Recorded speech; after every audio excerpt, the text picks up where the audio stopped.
আসসালামু আলাইকুম। 1 বছর পূর্তি হয়েছে। 1 বছরের মধ্যে বাংলাদেশে এই মুহূর্তে কোনো চাঁদাবাজি নাই, কোনো ঘুষ নাই। বাংলাদেশে এই মুহূর্তে কেউ কারোর জমি দখল করে না। এই মুহূর্তে কোনো অস্ত্রবাজি নাই, দেশে কোনো মাদক নাই। এরকম হওয়ারই তো কথা ছিল, তাই না? আসলেই কি তাই আছে? এই দেশের কোন জায়গায় কোন প্রতিষ্ঠানটার পরিবর্তন হয়েছে আমাকে একটু বলেন। সারা দেশের অবস্থা যা ছিল তাই আছে। এর জন্য এতগুলো মানুষ জীবন দেয়নি। তারপরেও বিশ্বাস করি যে হয়তো একটা ভালো কিছু হবে, নির্বাচন হবে, নির্বাচনের পরে একটা সরকার আসবে, সেই সরকার এই দেশের মানুষের জন্য কিছু করবে। আমি ডক্টর ইউনূসের যে সরকার, এই ইউনূসের সরকারকে আমি একটা ব্যর্থ সরকার বলবো। তিনি কিছু চাঁদাবাজ নিয়ে তারপরে তার আশপাশে তিনি একটা রাষ্ট্র চালাচ্ছেন। ব্যক্তিগতভাবে তার টাদাবাজির ব্যাপারে কিছু জানি না, কিন্তু একটা একটা করাপ্টেড একটা গভর্নমেন্ট তিনি পরিচালনা করছেন। বাট ইউনূসকে আমাদের দরকার ছিল। এখনো পর্যন্ত ভারতীয় যে আগ্রাসন, এই গত কয়েকদিন আগে যুক্তরাষ্ট্রের সাথে যে কূটনৈতিক দর কষাকষি, এগুলোর জন্যই মূলত তাকে আমাদের খুব দরকার ছিল। তিনি ছিলেন, আছেন, আমার কোনো সমস্যা, সামনেও তাকে একটা ভালো জায়গায় রাখা হোক। এখন আপনি আমাকে বলবেন যে ভাই, এক এক করে যদি বলতে যাই, ইউনূস সরকার বলেন, বিএনপি বলেন, এনসিপি বলেন, জামাত বলেন, সবখানেই একটা সমালোচনা করার জায়গা আছে। কে কি করছে এটার আমি বললাম না, আপনারা দেশে আছেন, আপনারা সবাই জানেন। আমি আর বিতর্কিত আজকে আর কোনো বক্তব্য দিতে চাই না, যে কারণে এগুলো নিয়ে আলোচনায় না গেলাম।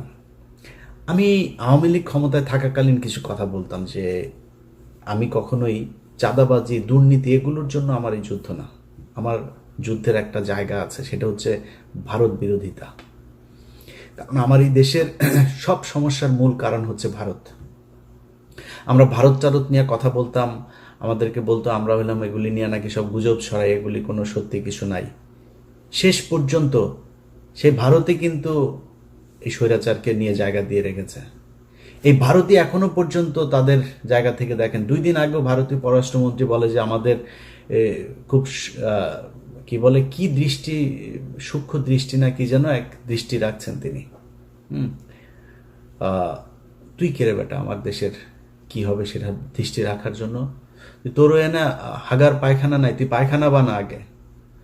তোর ওই দেশের মানুষের চাইতে এই দেশের মানুষ বহু ভালো আছে, তুই করা লাগবে না, তুই তোর দেশ নিয়ে চিন্তা কর। এটা বলেছে এই ইন্ডিয়া বলেছে। তার মানে আমরা যা বলতাম এই দেশের মূল সমস্যা ভারত, তারাই সমস্যা। অতএব আমাদের ওই জায়গা থেকে বের হইতে হবে। 5 তারিখে বিশেষ করে বিএনপির কথা বলি, বিএনপির কিছু বক্তব্য শুনে মনে হচ্ছে ঠিক আওয়ামী লীগের কথা বলছে, এরকম মনে হয়। আমি ওটা যদি শুধু অডিও শুনি এবং ওই ভয়েসটা যদি আমি রেকগনাইজ করতে না পারি, তাহলে আমার মনে হবে আওয়ামী লীগের কেউ বক্তব্য দিচ্ছে। ওনারা এখন মুক্তিযুদ্ধের চেতনায় বিশ্বাস করেন। ওনারা পাকিস্তানের রাজাকারদেরকে, কারা নাকি রাজাকার, চিহ্নিত যুদ্ধাপরাধী, ওই যে পোস্টার সরানো নিয়ে হয়েছে না, চিহ্নিত যুদ্ধাপরাধী। শেখ হাসিনার বিচারে যদি নাকি কেউ চিহ্নিত যুদ্ধাপরাধী কেউ মেনে নেয়, তাহলে এতিমের টাকা আত্মসাতেরটা তো মেনে নিতে হবে। খাম্বা নিয়ে যেগুলো বলে সেগুলো তো মেনে নিতে হবে, তাই না? মানবেন নাকি? সাকা চৌধুরী তো জামাত করতো না, তারটা মানবেন? মানে একটু মানবেন একটু মানবেন না, এটা তো হইতে পারে না।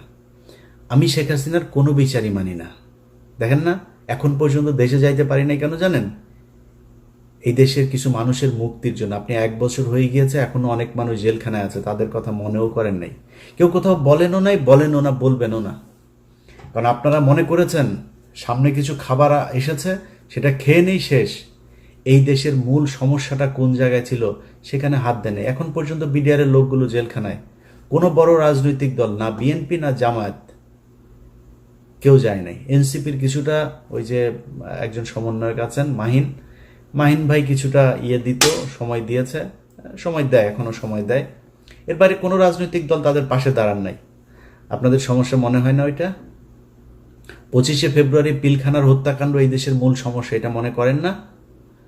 যদি মনে না করেন, এটার জন্য আপনাদেরকে একদিন মূল্য দিতে হবে, চড়া মূল্য দিতে হবে। এবং এবার যদি আবারও আপনাদেরকে মূল্য দিতে হয়, সেখান থেকে বের হয়ে আসতে পারবেন কিনা এটার কোনো গ্যারান্টি নাই। ঢাকা বিশ্ববিদ্যালয়ের এখানে আপনি চিহ্নিত যুদ্ধাপরাধীদেরকে নাকি করা যাবে না। চিহ্নিত যুদ্ধাপরাধী শেখ হাসিনা কি বলেছেন? মতিউর রহমান নিজামী একজনের ঘরের থেকে এক নারীকে উঠিয়ে নিয়ে পাকিস্তান ক্যাম্পে দিয়ে এসেছেন।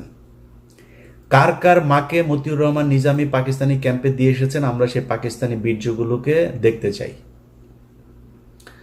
আওয়ামী লীগের লোকজন খুব ভোদাই মার্কা একটা কথা বলে, কারণ আমি নিজেকে, আমার বাপ জীবনে কোনোদিন মানে আমি 71-এ জন্ম হইলে আমি 100% পাকিস্তানের পক্ষে থাকতাম, একদম 100%। এটা আমি হিপোক্রেসি কথাবার্তা বলি না, এখন বলছি সারা জীবন বলবো এটা। অবশ্যই পাকিস্তানের পক্ষে থাকতাম আমার যদি জন্ম হইতো। আমার বাপ এত মানে ভীতু টাইপের লোক ছিল, এই লোকের পক্ষে সম্ভব হয় নাই। তারপরেও আমি কিন্তু নিজেরে রাজাকারের সন্তান বলি, আমি রাজাকার পরিবারের বলি, এগুলি বলি। কেন বলি জানেন? চালাক, তাই বুদ্ধিমান, এই জন্য বলি। কারণ ধরেন আমার বাপ যদি রাজাকার হইতো, আমার বাপ বিভিন্ন ঘর থেকে বাঙালিদেরকে তুলে নিয়ে পাকিস্তান ক্যাম্পে নিয়ে আসতো, আমার বাপ তো সেফ থাকতো। কারণ আমার বাপ পাকিস্তানি লোকজনের সেবা করে, পাকিস্তানি লোকজনের ই করে। তাহলে কি হইলো? যারা তুলা দিয়ে আসলো, আওয়ামী লীগের লোকজনের বৌরে নিয়ে ক্যাম্পে দিয়ে আসছে না। যদি আমার বাপ রাজাকার হইতো তাহলে কি করতো? আমার বাপ তাহলে আওয়ামী লীগের লোকজনের নিয়ে, মহিলাদেরকে নিয়ে ক্যাম্পে দিয়ে আসতো। তো পাকিস্তান কারে বীর্য দিয়ে গেল? তোর মারে দিয়ে গেল। আওয়ামী লীগের মারদের পেটের মধ্যে বীর্য পয়দা হয়ে এখন ছাত্রলীগ যুবলীগ হয়েছে।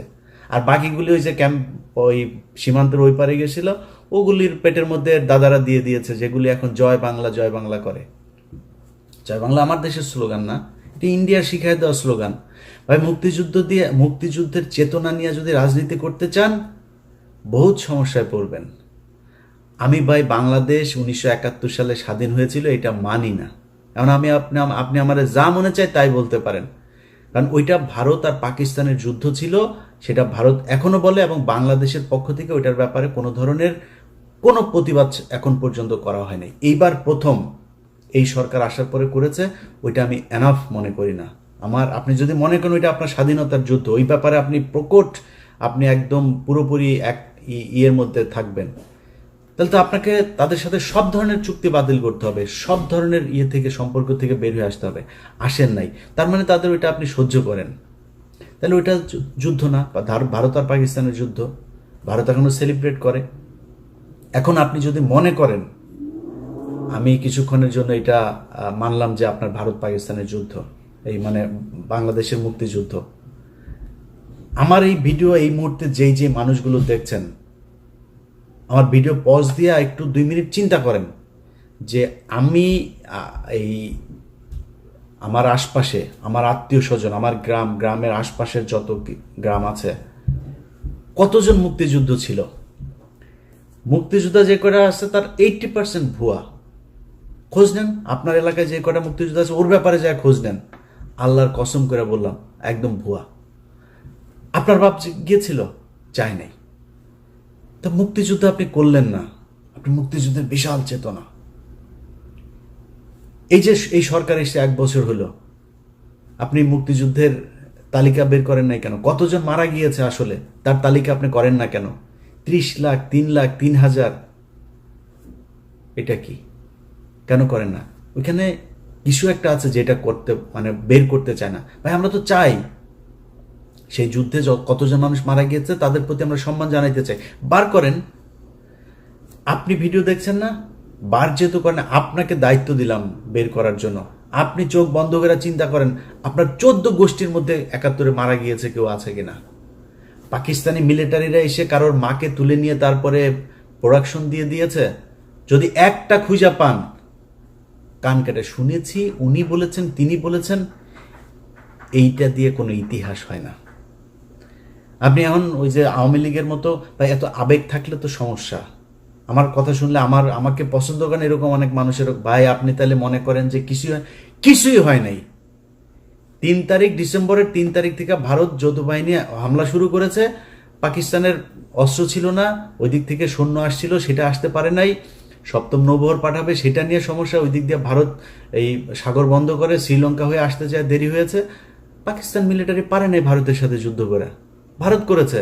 আরে ভাই আপনি কোন যুক্তিতে আমার কাছে আসবেন? 16ই ডিসেম্বর দেখান আপনি বাংলাদেশের একটা মানুষকে সেই জায়গায় ছিল, কেন ছিল না? এগুলি নিজেরা কোশ্চেন করেন।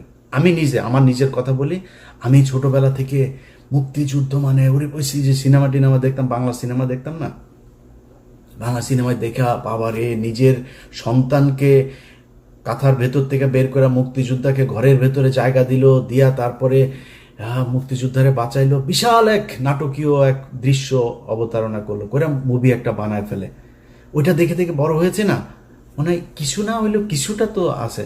শেখ মুজিবের প্রতি আমার ভীষণ রকমের শ্রদ্ধা ছিল, আমি স্বীকার করছি, বিশ্বাস করেন জানতাম না তাই। আরে শালায় তো একটা বদমাস, এমন কোনো জাউরামি নাই যে এই শালা করে নাই। এই যে নারায়ণগঞ্জে চশমা ফেলে রেখে আসা বেশ্যাখানায়, মিথ্যা কথা না। ওর দলের এই যে শামসুল হক, ওর দলের এই লোকটারে জেলখানায় রেখে ওর বউরে সারা জীবন আকাম কুকাম করেছে। ওর বউ এই যে নিউ ইয়র্কে, এই যে আমেরিকায় এখন সম্ভবত নিউ জার্সিতে থাকেন। এই শালা এই যে পাপনের মা, এই পাপনের মারে এই যে রাষ্ট্রপতি ছিল জিল্লুর রহমান, এই শালায় তো ওরে কিছু করতে পারতো না। এই শালা শেখ মুজিব ওর এই আইবি রহমানরে আকাম কুকাম করতো। এটা নিয়ে শেখ মুজিব এই শেখ হাসিনার পরিবারে বিশাল গ্যাঞ্জাম হইতো। সুন্দরী ছিল তো, শেখ মুজিব এটারে করতো। বাকশাল ভাই, একটা মানুষের কোনো দল হবে না, খালি আমার দল একা। 30,000 মানুষের আপনি জাসদের মারলেন, আপনি দুর্ভিক্ষ করলেন, এত মানুষ মারা গেল, আপনি কোন দিক থেকে তার পক্ষে কথা বলবেন বলেন? তারপর ওই যে 7ই মার্চের ভাষণ শুনলে আমার নিজের লোম দাঁড়ায় যেত ভাই ছোটবেলায়। আস্তে আস্তে বিশেষ করে কয়েকটা বই পড়ার পরে ভাই আস্তে আস্তে বুঝলাম ঘটনা তো আসলে অন্য কিছু। আপনি বিএনপির লোকের বই পড়ার দরকার নাই, জিয়াউর রহমানের লেখা বই, তারেক রহমানের লেখা বই পড়ার দরকার নেই। আপনি মেজর জলিলের বইগুলো খালি পড়েন, ছোট ছোট চটি বই, অরক্ষিত স্বাধীনতায় পরাধীনতা সহ 3-4টা বই আপনারা পড়বেন, পিডিএফ আছে। মেজর জলিলের খুব ছোট ছোট বই পড়লে বুঝবেন যে মুক্তিযুদ্ধ আসলে কি হয়েছিল, কেন 15ই এপ্রিল পর্যন্ত এই দেশে ভারতীয় সেনাবাহিনী থাকবে, কেন 16ই ডিসেম্বর এটা হইতে পারবে না। সো এগুলো হচ্ছে আমাদেরকে গেলানো হয়েছে মুজিববাদ প্রতিষ্ঠা করানোর জন্য। আমি আপনার সাথে মানে ফাউল তর্ক করতে চান, আপনাকে আমি কয়েকটা ক্লু ধরাই দিলাম, আপনি খোঁজ নেন। আপনার গ্রামে, আপনার আত্মীয় স্বজন, আপনার প্রতিবেশী, যত চারিদিকে যতটুকু কানেকশন আপনার আছে, খুঁজে বার করেন যে পাকিস্তানের মিলিটারিরা এসে কারোর মাকে আকাম করিয়া গিয়াছেন, আমার একটু জানাবেন প্লিজ। কারোর বাড়িতে এসে পাকিস্তানের বাংলাদেশের মুসলমানকে এসে তারপরে মেরেছে? হ্যাঁ, অনেক হিন্দু মেরেছে, এটা সত্যি কথা। কারণ যুদ্ধটা তো ভারত পাকিস্তান, পাকিস্তানি বাহিনী জানতো, পাকিস্তানের সরকার জানতো যে আগরতলাতে গিয়ে শেখ মুজিব কি গ্যাঞ্জাম করে এসছে, কি ষড়যন্ত্র করে এসছে। সেই কারণে তাকে ক্ষমতায় বসতে দেওয়া হয় নাই, যে এরে দিলে তো এই তো ইন্ডিয়ার কাছে বিক্রি করে দিবে দেশ, জন্য করা হয় নাই। কিন্তু আমরা যদি স্বাধীনতার কথা বলেন, আলটিমেটলি পাকিস্তানের রাজনীতিবিদরা যে পরিমাণে করাপ্টেড, আমাদের মতোই, এই দেশ এমনি টিকতো না। পাকিস্তান এখন দেখেন এখনো ভাগ হইতে যাচ্ছে, এই দেশ টিকতো না, ইন্ডিয়াও টিকবে না, টুডে টুমোরো এটা টিকবে না, আপনারা বলে রাখলাম। তা আমরা স্বাধীন হইতেই হতো, বাট এই যে আমাদের যে গল্প সাজিয়ে দিয়ে দেওয়া হয়েছে, এই ন্যারেটিভ তো আওয়ামী লীগের ন্যারেটিভ, ইন্ডিয়ান ন্যারেটিভ। আপনি এখন এটারে করছেন স্বাধীনতার চেতনা, জাতিসঙ্গীত, জাতীয় সঙ্গীত। ওই যে ছাত্র দলের সাধারণ সম্পাদক, ওর বাপ ছিল আওয়ামী লীগের নেতা, ওর আওয়ামী লীগের নেতার ওই বাপেরে আওয়ামী লীগ এখন শিখাই দেয় তোমার ছেলেরে দিয়া তুমি এগুলি করবা। এই কালকে যে ছাত্র দলে ঢাকা বিশ্ববিদ্যালয় যেটা করেছে, করেছে, এই নাসিরের কারণে হয়েছে এটা, কারণ নাসিরের বাপ আওয়ামী লীগ নেতা, ও করবে না এটা। ওইটারে জাতীয় সঙ্গীতের পক্ষে কথা বলে। তারপরে জাতীয় সঙ্গীতের কোন পয়েন্টে আমার সাথে আসবে জাতীয় সঙ্গীত? জাতীয় সঙ্গীত বাংলাদেশের কোনো নাগরিকের না। এক, জাতীয় সঙ্গীত লেখা হয়েছিল 1905 সালে বাংলাদেশের বিরুদ্ধে, বঙ্গভঙ্গের বিরুদ্ধে করা হয়েছিল। জাতীয় সঙ্গীতের সুরটা গগন হর করার, চুরি করা সুর। কোন পয়েন্টে এটা আমার জাতীয় সঙ্গীত থাকবে আমার বল? এত আবেগী হয়ে তো লাভ নেই, এটা আবেগীও না। ওর বাপ আওয়ামী লীগ করে, এই নাসিরের বাপ আওয়ামী লীগ, খোঁজ নেন ইয়েতে যায়, এই নোয়াখালীতে যায়, ওর বাপ আওয়ামী লীগ করতো, যেই কারণে ও আজকে এটা করে, এই পক্ষে কথা বলে। তো এখন এগুলি যদি করতে আসেন ভাই, আমি আগেই যেটা বলছিলাম যে আমি দুর্নীতি এগুলো নিয়ে ভাই আমার কোনো ইন্টারেস্ট নাই, এটা করবেনই। অনেক মানুষ এসে বলতে পারে, ইলিয়াস ভাই আপনি দুর্নীতির বিরুদ্ধে কিছু বলেন, চাঁদাবাজি নিয়ে কিছু বলবেন না। ভাই, যার সুযোগ নাই সে চাঁদাবাজি করে না, যার সুযোগ আছে, আমি তো দেখছি তো, একজন ম্যাডাম, নাম বললে চাকরি থাকবে না, ম্যাডাম দ্বিতীয় শেখ রেহেনা হতে যাচ্ছেন, নাম আর বললাম না, ম্যাডাম দ্বিতীয় শেখ হাসিনা হতে, শেখ রেহেনা হতে যাচ্ছেন। ম্যাডামের স্বামী নাই, এবার খুঁজে বার করেন গিয়ে যান, যা করতেছে ভাই। আমার এখন যদি নাকি আমি করতে যাই এক এক করে, যদি আমার কোনো বন্ধু থাকবে না ভাই, এত প্রেশার নিতে পারবো না, দরকার নাই। সো এই দুর্নীতি মুর্নীতি নিয়ে যারা আমারে বলতে বলেন চাঁদাবাজি টাদাবাজি নিয়ে, ভাই অনেক করেছি, আর না, ওগুলিতে যাইতে পারো না। বাট এই যে ইন্ডিয়া আমার রক্তের মধ্যে কিন্তু লেখা ভাই, আপনি আমার আব্বা হইলেও আপনারা কিন্তু আমি ন্যাংটা করে ফেলবো। আপনি এই যে এই জাতীয় সঙ্গীতের পক্ষে কথা বলবেন, স্বাধীনতার চেতনা কথা বলে তারপরে মানুষরে ওই যুদ্ধাপরাধী ট্যাগ দেওয়ার চেষ্টা করবেন, পাশার চামড়া উড়ায় ফেলবো। দুই চোখে সরিষার মতো ফুল দেখতে থাকবেন। আপনার মতো কত বালছাল এগুলি, আপনার নেতাদের, কত বড় বড় নেতা ইলিয়াসের সাথে আইসা ভাই ভাই কিছু বলি না, বললে যদি চাঁদাবাজি নিয়ে কথা বলা শুরু করি, একটাও দাঁড়াইতে পারবেন না। সব কটার জিনিসপত্র এগুলি সারাদিন আসতেই থাকে, ভাই এইখানে আমার এইটা করেছে ওইটা করেছে। ক্যামেরা বসায় রাখা লাগবে না, আমার ইমেল থেকে যদি খালি উজাড় করে দেই, তাইলে পদে থাকা নেতা একটারও খুঁজে পাবেন না। সব মির্জা আব্বাস এত টাকা পয়সা, ব্যাংকের মালিক, এখনো চাঁদার টাকার ভাগ নেয় সন্ধ্যায়, তো বাদ নাই তো কেউ। আর অনেকের নাম বললাম না, টেকনিক্যালি নামটা আমি করে যাচ্ছি। ছাত্রদের প্রতি আমার একটা ভালোবাসা আছে জুলাইয়ের কারণে, যে যত বালপাকনা কথাবার্তা বলেন ভাই সমস্যা নাই। এই ছাত্রদের কারণে আজকে মানে এই যে আলহামদুলিল্লাহ বললাম যে আল্লাহ অনেক ভালো রেখেছে আগের চাইতে, একমাত্র এদের কারণে। সো এদের প্রতি এই সম্মানটুকু সারা জীবন দিয়া যাব। এদের সাথে ব্যক্তিগতভাবে অনেকের সাথে সম্পর্ক থাকবে, ভালো থাকবে না, বাট এদের ওভারঅল এই জুলাই যোদ্ধাদের প্রতি এই সম্মান, এটা আপনি দিবেন না সেটা আপনার ব্যাপার, আমি দিয়েই যাব। অনেকের কথাই বলছি না, কিন্তু চাঁদাবাজি টাদাবাজি এগুলো চলেই যাচ্ছে, বাট ওই জায়গাতে আঘাত করেন না, তাইলে কিন্তু সমস্যা হয়ে যাবে। কথাবার্তা শুনলে যেন আপনার, কিছুদিন আগে এক চাঁদাবাজারে দেখলাম, দেখি সে বলতেছে এই কি আওয়ামী লীগের ওই ইয়েটা ছিল যে